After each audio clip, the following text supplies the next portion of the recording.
কুমার, প্রহরীটি কিছুক্ষণের জন্য এখান থেকে সরাতে পেরেছি। আমাদের হাতে আর সামান্য কিছুটা সময় আছে। ওই রাঘব প্রহরীদেরকে নিয়ে আবার ফিরে আসতে পারে, তাই এই অল্প সময়ের মধ্যে তোমাকে এখান থেকে পালিয়ে যেতে হবে। কিন্তু মা, আমি কিভাবে পালাবো? আমাকে তো শক্ত করে বেঁধে রেখেছে এই রাঘবটা। আমি চাইলে তো এখান থেকে পালাতে পারবো না। আর তাছাড়া আমি রাজকুমার হয়ে কিনা নিজের প্রাণের ভয়ে এখান থেকে পালাবো? না না রাজকুমার, তোমার প্রাণের ভয়ে এখান থেকে পালাতে বলছি না তোমাকে। এখান থেকে পালাতে হবে তোমার পিতাকে সাহায্য করার জন্য, কারণ তোমার পিতা এই প্রাসাদ থেকে বেরিয়ে গেছে। আর তুমি যদি রাজপ্রাসাদের বাইরে গিয়ে তোমার পিতার সাথে থাকো, তাহলে তোমার পিতা শক্তি পাবে। আর তাছাড়া এবার আর পিছু হটার কোনো পথ নেই, তাই যে করে হোক ওই রাঘবকে ধ্বংস করতেই হবে।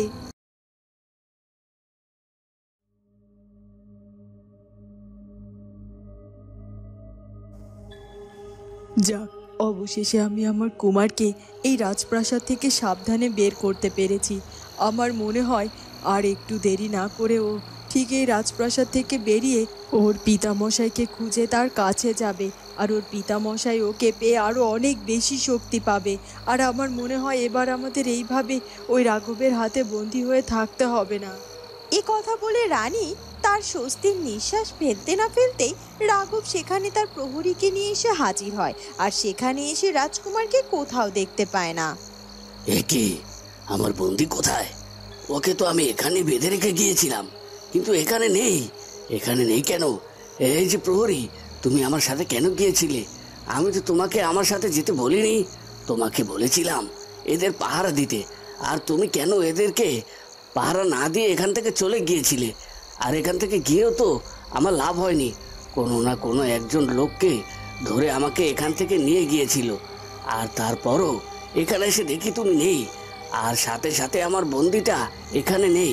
বলো, কোথায় গেছে আমার বন্দিটা? মহারাজ, আমাকে ক্ষমা করবেন। আসলে আমি না বুঝে এখান থেকে আপনার কাছে গিয়েছিলাম।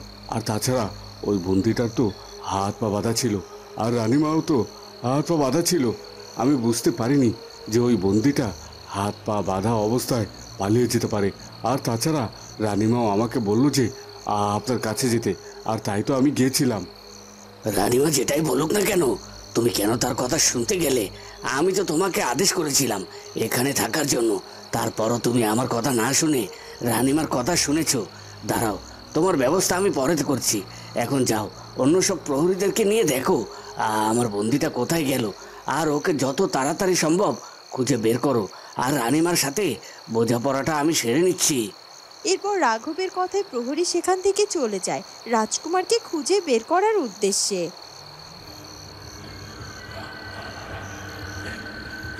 ওদিকে তান্ত্রিক বাবু তার আস্তানায় গিয়ে হাজির হয়। তান্ত্রিক বাবা, আপনি এসেছেন, ভালো হয়েছে।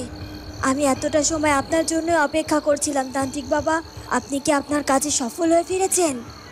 তন্ত্রবুড়ি, তোর কি আমাকে নিয়ে সন্দেহ আছে? না না না, এসব কি বলছেন কি তান্ত্রিক বাবা? আপনাকে নিয়ে আমি সন্দেহ পোষণ করব? এটা কি কখনো হতে পারে বলুন? আসলে আমি আপনার কাছে সবটা জানতে চাইছি, এই আর কি। হ্যাঁ, আমি যে কাজে গিয়েছিলাম সে কাজে আপাতত সফল হয়েছি। আর এবার আমি নিশ্চিত এবার কোনোভাবে ওই অবাগী প্রাণে বাঁচতে পারবে না, কারণ অবাগীকে হত্যা করার দায়িত্ব আমি এমন একজনের উপর দিয়ে এসেছি যে সে খুব সহজেই ওই অবাগীকে হত্যা করে ফেলতে পারবে। নিশ্চিত হলাম আমি তান্ত্রিক বাবা। তবে আপনি যদি আমাকে একটু বলতেন যে ওই অভাগে এখন কোথায় আছে। হ্যাঁ, অবশ্যই আমি তোকে বলবো। ওই অবাগী এখন আছে নাগলোকে, নাগরানীর কাছে। এটা জানলেও আরো অবাক হবি যে অবাগের সাথে অবাগীর ওই পাখিরূপী মা, মানে ওই তোতাটাও রয়েছে। কি বলছেন কি তান্ত্রিক বাবা? অভাগীর সাথে অভাগীর মা রয়েছে? আর তাছাড়া আমি এটা বুঝতে পারছি না, অভাগীর মা কি করে অভাগীকে নিয়ে ওই নাগলোকে গেল? আর তাছাড়া অভাগীর মা যেহেতু ওখানে রয়েছে, তাহলে কি ওই অভাগীকে হত্যা করা এতটা সহজ হবে? আরে, নাগলোকে নিয়ে গিয়েছে দেখেই তো অভাগীকে হত্যা করাটা এত সহজ হয়ে যাবে। কারণ নাগলোকের বাসিন্দা কাল নাগিনী আমার শিষ্য, ও অশুভ শক্তির আরাধনা করে, আর আমি ওকে যেটা আদেশ করব সেটাই করবে। আর আমি ইতিমধ্যে গিয়ে ওর সাথে দেখা করে ওকে আদেশ করে এসেছি যে কোনো সময় সুযোগ বুঝে ওই অভাগীকে ওর বিষাক্ত কালো ছোবলে যেন ওকে হত্যা করে ফেলে। আরও সেটা করবে। আর এতক্ষণে মনে হয় ওই নাগলোকে পৌঁছে গিয়েছে। তাহলে তো খুব ভালো কথা। এবার সত্যি আমারও বড্ড নিশ্চিন্ত লাগছে। এবার আর সন্দেহ নেই যে ওই অভাগী প্রাণে বাঁচবে তন্ত্রবুড়ি। এবার তুই যা, আমি সময় মতো আবার তোকে ডেকে নেব। আমার কিছু কাজ আছে, আর সে কাজটা আমাকে একাই সম্পূর্ণ করতে হবে। ঠিক আছে তান্ত্রিক বাবা, আমি এক্ষুনি যাচ্ছি এখান থেকে। ওদিকে কালনাগিনী আর একটু দেরি না করে নাগলোকে গিয়ে হাজির হয়। নাগরানী হঠাৎ কালনাগিনীর এভাবে নাগলোকে আসা দেখে বড্ড অবাক হয়ে যায়। এ কি নাগরানী, ইনি কে?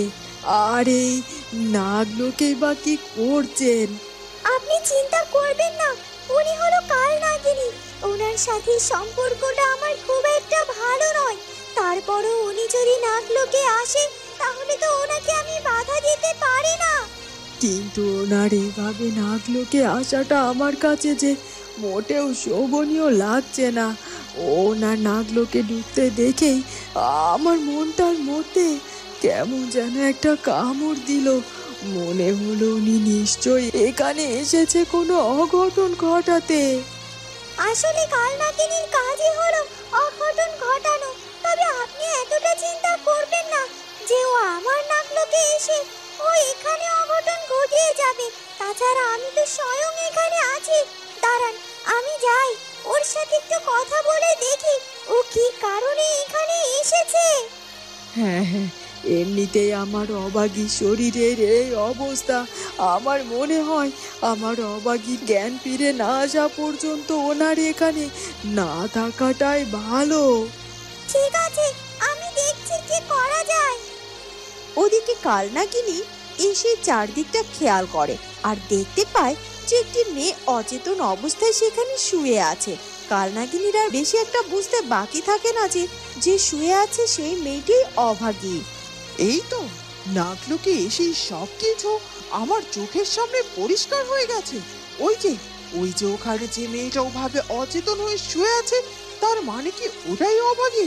তান্ত্রিক বাবা কি ওই মেয়েটাকে আমাকে দংশন করতে বলেছে? ভালোই হয়েছে, এখন শুধুমাত্র সময়ের অপেক্ষা। আর নাগরানীর সাথে একটু খাতির জমিয়ে এখানে কিছুক্ষণ অপেক্ষা করা। তারপরে সময় বুঝে আমি ওই অভাগীকে একটা ছোবল দিয়ে নাগলোক থেকে বেরিয়ে যাব। আর নাগরানী সেটা খুনাক্ষরেও বুঝতে পারবে না। আর এই মেয়েটি এখানে এভাবে অজ্ঞান অবস্থায় আমার কাল বিষের কালো ছোবলে চিরকালের মতো কালো হয়ে শেষ হয়ে যাবে। আর তান্ত্রিক বাবার কথাও আমার রক্ষা করা হবে। এই কি কালনাগিনী, তুমি হঠাৎ করে নাগলোকে এনেছে? তুমি তো সচরাচর নাগলোকে আসোই না, সব সময় তুমি নাগলোক থেকে দূরে দূরেই থাকো। তাহলে হঠাৎ করে নাগলোকে কি কারণে এলে? আসলে নাগরানী কয়েকদিন হলো নাগলোক থেকে দূরে থাকায় মনটা কেমন যেন ছটফট করছিল, তাই তো নাগলোকে ফিরে এলাম। কেন নাগরানী, আমি নাগলোকে ফিরে এসেছি দেখে কি আপনি খুশি হননি? আমার খুশি অখুশি নিয়ে তোমার চিন্তা করতে হবে না কালনাগিনী। আমি আপাতত দুদিন নাগলোকের ভেতরে কাউকেই থাকতে দিতে চাই না। আর তুমিও এখানে আসতে পারবে না, তাই বলছি তুমি এক্ষুনি এখান থেকে চলে যাও। আর নাগলোকে আসার যদি খুব প্রয়োজন তোমার থাকে তাহলে দুদিন বাদে আসবে। কিন্তু নাগরানী, না না না, আর কোনো কিন্তু নয়। তোমাকে যেটা বললাম তুমি সেটাই করো। যাও, এক্ষুনি এখান থেকে যাও। কালনাগিনী নাগরানীর কথা শুনতে বাধ্য, তাই নাগলোক থেকে মুহূর্তের মধ্যে সেখান থেকে চলে যায়। রানীমা, আমি খুব ভালো করে বুঝতে পারছি ওই ছেলেটিকে এই রাজপ্রাসাদ থেকে পালানোর জন্য আপনি সাহায্য করেছেন। তবে আপনি কি ভেবেছেন সবকিছু আমি বুঝবো না, জানবো না? আমি সব কিছু জানতে এবং বুঝতে পেরেছি। আর আমি চেয়েছিলাম আপনাকে প্রাণে মারবো না, কিন্তু আপনি এত বড় অন্যায় করেছেন যে আপনাকে এবার আমাকে হত্যা করতেই হবে। আপনি এবার আপনার মৃত্যুর জন্য প্রস্তুত হন। আমি আপনাকে আর একটুও সময় দিতে চাই না। এই রাঘব যেভাবে আমার উপর রেগে গেছে তাতে করে সত্যিই তো ওর কাছ থেকে বাঁচার আর কোনো উপায় নেই। আর তাছাড়া আমি এখানে অস্বীকারও করতে পারবো না যে রাজকুমারকে আমি এখান থেকে পালিয়ে যেতে সাহায্য করেছি, কিন্তু এখন আমাকে যা করার বুদ্ধি করে করতে হবে। ঠিক আছে রাঘব, তুমি আমাকে হত্যা করবে করো, এতে আমার কোনো আফসোস নেই। হ্যাঁ, আমি ওই ছেলেটিকে এখান থেকে পালিয়ে যেতে সাহায্য করেছি, কারণ তুমি ওই ছেলেটির সাথে অন্যায় করছিলে, যেটা একদমই ঠিক হচ্ছিল না। ওই ছেলেটা তো তোমার কোনো ক্ষতি করেনি, তাহলে কেন তুমি ওকে ওভাবে অত্যাচার করছিলে? আমি কেন ওর উপর অত্যাচার করেছিলাম সেটা আপনার না জানলেও চলবে, তবে আপনি ওকে এখান থেকে পালাতে সাহায্য করে যে অন্যায় করেছেন সে অন্যায়ের জন্য আপনাকে তো মৃত্যুবরণ করতেই হবে রানীমা। আর তাই বলছি, আমাকে ক্ষমা করবেন, এবার মৃত্যুর জন্য প্রস্তুত হন। প্রহরী, এক্ষুনি আমার তরোয়ারটা আমার কাছে নিয়ে এসো, আমি আমার তরোয়ার দিয়ে রানীমার শিরচ্ছেদ করতে চাই। ঠিক আছে রাঘব, তুমি আমার শিরচ্ছেদ করো আর যাই করো, তাতে আমার কোনো অসুবিধে নেই। আমি ছেলেটিকে এখান থেকে তাড়িয়ে দিয়ে ভালো কাজ করেছি, আর এই ভালো কাজের বিনিময়ে যদি আমার মৃত্যুবরণ করতে হয় তাহলে সেটা খুব ভালো কথা। তবে রাঘব, তোমার কাছে আমার একটা অনুরোধ আছে। মৃত্যুর আগে তো মানুষের একটা শেষ ইচ্ছা থাকে, তাই আমি চাই তুমি আমার সেই শেষ ইচ্ছাটা পূরণ করো। ঠিক আছে, আপনি আপনার মৃত্যুর আগে কোন শেষ চাওয়া পূরণ করতে চান আমি আপনার ইচ্ছাটা পূরণ করব, কারণ আপনি রাজ্যের রানীমা, আপনার জন্য এতটুকু আমি করতেই পারি। কিন্তু আপনি আমার কাছে এমন কিছু চাইতে পারবেন না যে যাতে করে আপনাকে আমি হত্যা করতে না পারি। এবার বলুন বলুন আপনার জীবনের শেষ চাওয়াটা কি? সকাল হয়ে যায় আর সকাল সকাল রাজা, রাজপুত্র আর রাজগণক মিলে রাজ্যের সব প্রজাদেরকে একত্র করে। মহারাজ, সত্যি আপনাকে এতটা দিন পরে আমরা দেখতে পেয়ে সত্যি অনেক খুশি হয়েছি। কোথায় যে আপনি চলে গিয়েছিলেন, আমরা তো ভেবেছিলাম আপনি হয়তোবা আর কখনো কোনো দিনও ফিরে আসবেন না। তবে বিধাতার অশেষ দয়া যে আপনাকে তিনি আমাদের মাঝে আবারও ফিরিয়ে দিয়েছেন। ফিরে দিয়ে আর কি হলো বলতে পারেন আপনারা? আমি তো আমার রাজ্য রাজত্ব সবকিছু হারিয়েছি।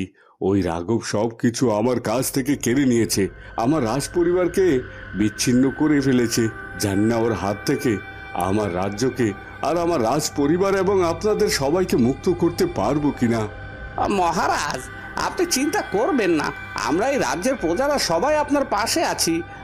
আপনি এক্ষুনি চলেন, ওই রাজপ্রাসাদে আক্রমণ করবেন, আমরা আপনার সাথে আছি। আমরা কিছুতেই ওই অন্যায়কারী রাঘবকে ছেড়ে দেব না, ওকে আমরা শেষ করে ফেলবো। হ্যাঁ হ্যাঁ, আপনারা সবাই আমার পাশে আছেন, আমার সাথে আছেন, আর তাই তো আমিও সাহস পাচ্ছি ওই রাঘবকে আক্রমণ করতে যাওয়ার জন্য। রাজগণক, সবার কথাই তো শুনলে তোমরা, এবার আমরা দেরি করব না, আর আমরা এই সকালবেলায় যা করার করব, কারণ ওই রাঘব তো তার অনুচর চারদিকে ছড়িয়ে ছিটিয়ে রেখেছে। ও যদি কোনোভাবে জানতে পারে যে আমরা ওকে আক্রমণ করতে পারি তাহলে ও সাবধান হয়ে যাবে, আর সে সময় আমরা কিছুতে ওকে দেব না। তাই আমরা যদি একটু দেরি করি তাহলে এটা আমাদের জন্য ক্ষতির কারণ হবে। না না পিতামশাই, আমরা আর একটু দেরি করব না। আর তাছাড়া মাকে নিয়ে আমার বড্ড চিন্তা হচ্ছে, জানি না রাঘব আমার মায়ের কোনো ক্ষতি করে দিয়েছে কিনা, কারণ আমার মা যে আমাকে মুক্ত করে দিয়েছে। আর এই কথা রাঘবের কানে যেতে খুব একটা সময় লাগবে না, আর তাই ও মায়ের উপর আঘাত করতে পারে। না না না, তোমার মায়ের কিছুই হবে না, আমরা কেউ কিছুটি হতে দেব না। চলো আমরা তাহলে এক্ষুনি রওনা দেই। এ কথা বলে রাজা, রাজকুমার এবং রাজগণক সহ গ্রামের প্রজারা রওনা দেয় রাজপ্রাসাদের উদ্দেশ্যে। বন্ধুরা, তাহলে কি এবার রাজা মশাই আর রাজপুত্র পারবে রাঘবকে পরাজিত করে তাদের রাজ্য জয় করে তাদের রাজ্যকে রাঘবের হাত থেকে মুক্ত করতে? সেটা জানবো আমরা ঝিয়ের মেয়ের ভাগ্য গল্পের পরবর্তী পর্বে। আর আমাদের আজকের ভিডিওটি ভালো লাগলেই অবশ্যই আমাদের চ্যানেলটিকে সাবস্ক্রাইব করে দিও। দেখা হবে পরবর্তী পর্বে। ধন্যবাদ।